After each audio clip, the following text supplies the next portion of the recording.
This video is really meant for people who are new to Shutterstock and how to get started selling your photos online. If that's you, then you're in the right place. All right, before I get into getting started with Shutterstock, let's talk about what it is. Shutterstock is a company that markets and resells creative content like photos. So what you can do is you upload your photos to Shutterstock and you're giving them permission to sell those photos or resell those photos to stock buyers. When they sell one of those photos, they give you a cut of that sale. Now, how much money you'll make will be depending on how much the buyer pays for it, what type of license they get, as well as what type of contributor, what level you're at within the Shutterstock ecosystem.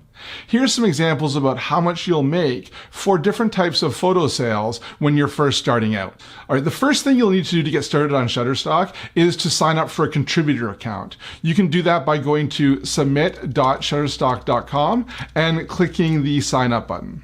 Now, from there, you just need to follow the instructions, but basically you just need to give your address information as well as verify your email address. Once you've done that, you can then go in and start uploading photos for sale on Shutterstock. Click the upload button, then choose a photo from your computer to upload. When you're starting out, don't upload all your photos, only the best ones. Over time, you'll learn the quality needed to make sales. After your photo finishes uploading, you will be taken to the Submit Content page. This is an extremely important step. Let's walk through all the options. For the image type, I assume it'll be a photo, but if you're uploading a graphic, then you would choose an illustration. For usage, if you don't have releases, then you will need to choose editorial, and there's a special format for the content of editorial descriptions. You'd also use editorial if you are photographing a public event. Otherwise, choose commercial. For the description, it's really important to include keywords in the description because it's used in the search results. You can also choose up to 2 categories. I don't think they really matter that much anymore because they aren't really prominent in the filters, but they used to be required. Releases are really important. You can download release forms and they will need to be filled out by every model in your photos. All right, now the rule of law for releases is that every recognizable person in the photo needs to have a model release to sell it as a commercial stock photo. However, Shutterstock really takes this one step further, and they're going to require you to have a release for every single person in the photo. So take a look at this photo here. This is a photo of me, and I'm a silhouette in the photo, very small, not very recognizable, but Shutterstock's going to require me to have a model release to sell this photo commercially. So the rule is pretty simple here. If there's people in your photo and you want to sell that photo as stock commercially, you need to have a release signed by each person that's in that photo. Now, property releases aren't that straightforward. I'm going to read what it says here from Shutterstock.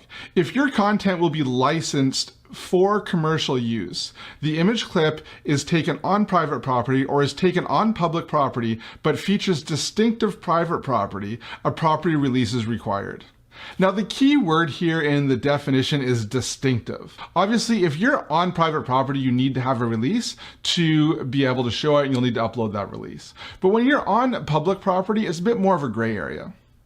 I've taken a lot of photos like these ones where I was on public property and the buildings are distinctive. They're buildings. You can definitely tell that this is a particular house or this is a particular commercial building, but Shutterstock will still accept these. When they say distinctive, they mean a photo of, let's say, for example, the CN Tower, which is a very distinctive monument. And if you do a photo just of the CN Tower, it will get rejected without a property release. So when you're first starting out, I would recommend having property releases for everything taken on private property, and from public property, just upload the photos and see if it's accepted or not. If they're not accepted, you can always resubmit them as editorial photos. Next is probably the most important section for increasing your sales, and that's the keywords. Keywords are how buyers search and find your photos. For now, make sure you just enter 10 to 50 keywords for each photo. As you can see here, I enter a number of keywords first in Lightroom, so they're automatically imported to Shutterstock. Shutterstock will also suggest additional keywords that you can choose. To learn more about keywording, I've got a video all about keywording, and I'll put a link up here somewhere. Now you're ready to submit your photo for review. Now what Shutterstock does is they will go through and they will review every photo before it gets accepted into the collection. Typically the review is going to take 1 or 2 days before you know whether it's accepted. If it's accepted, it will automatically go for sale on Shutterstock.